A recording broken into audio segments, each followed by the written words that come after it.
बंगाल में महिलाओं की खुशहाली की गारंटी लेकर आएगी। साथियों, हमारी प्रेरणा ईश्वर चंद्र विद्यासागर जी है, ऋषि बंकिम चंद्र जी है।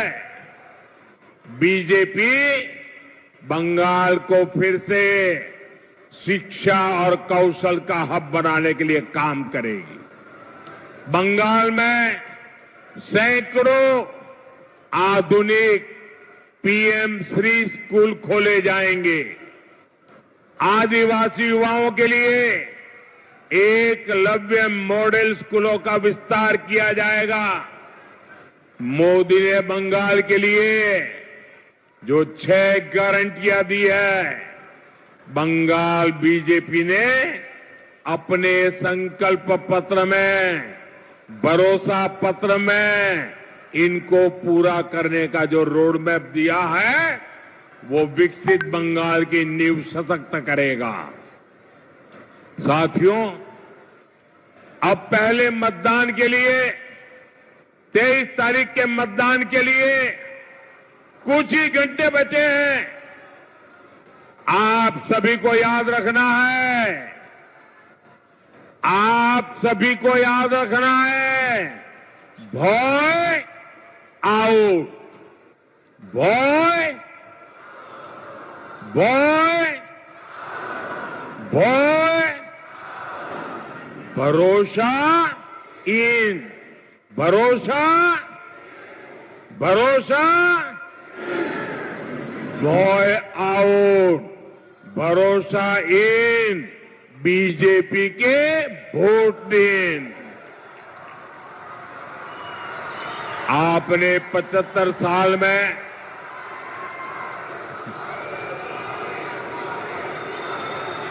आपने 75 साल में सबको आजमाया है। आपने केंद्र में मोदी को बिठाया है। अब एक मौका यहां बीजेपी के सीएम को देकर देखिए।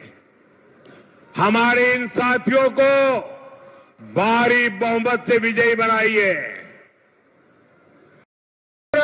बूथ बूथ एक बूथ जिताना है।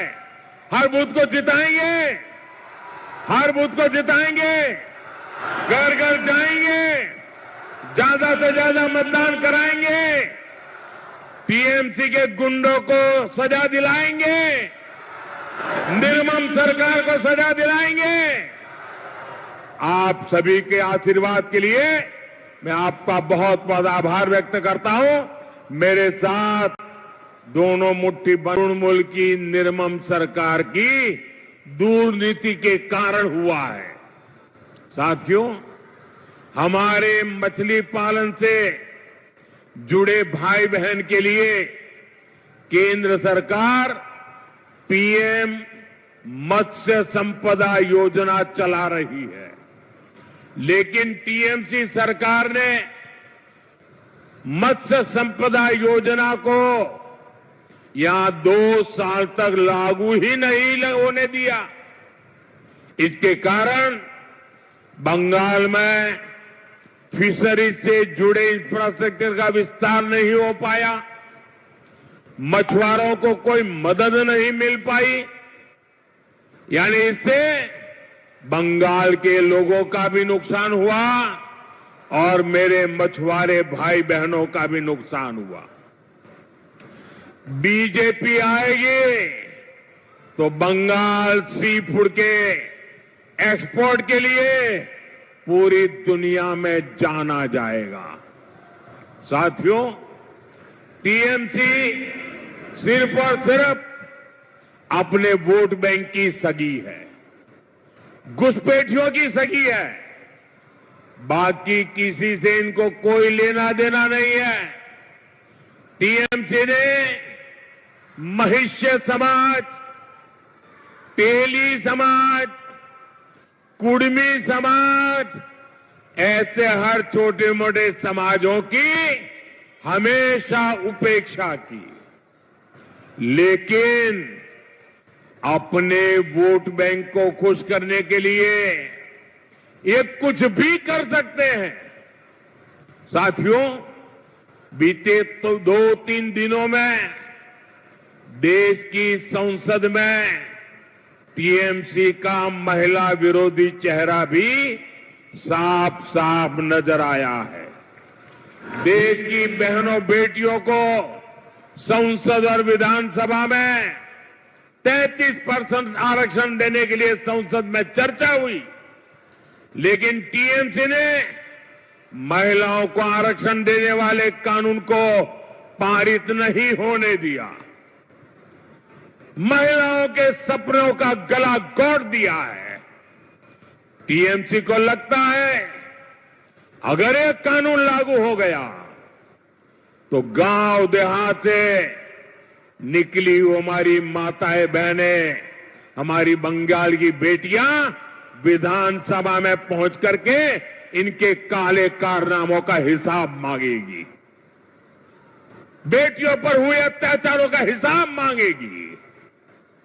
बंगाल में जितनी अधिक महिला विधायक आएगी वे टीएमसी के गुंडाराज, हत्या और रेप के मामलों की पोल खोलेगी। इससे टीएमसी के पाले हुए गुंडों को समस्या हो जाएगी। इसलिए टीएमसी महिलाओं को 33% आरक्षण देने के खिलाफ है। साथियों, टीएमसी बहनों बेटियों के आरक्षण को रोक रही है, जबकि संसद में कानून बना है, लेकिन अपने बैंक को धर्म के आधार पर आरक्षण देने लगी है। वोट बैंक के लिए धर्म से आधारित आरक्षण देना, यह खेल चल रहा है। ओबीसी का आरक्षण छीनना और मुस्लिम समाज को देने में जुटी है, जो संविधान के हिसाब से गलत है, जो कोर्ट के हिसाब से गलत है। इसलिए मैं सभी बहनों बेटियों से कहूंगा, इस बार टीएमसी को बड़ी सजा मिलनी ही चाहिए। मिलेगी ना? टीएमसी को सजा मिलेगी ना?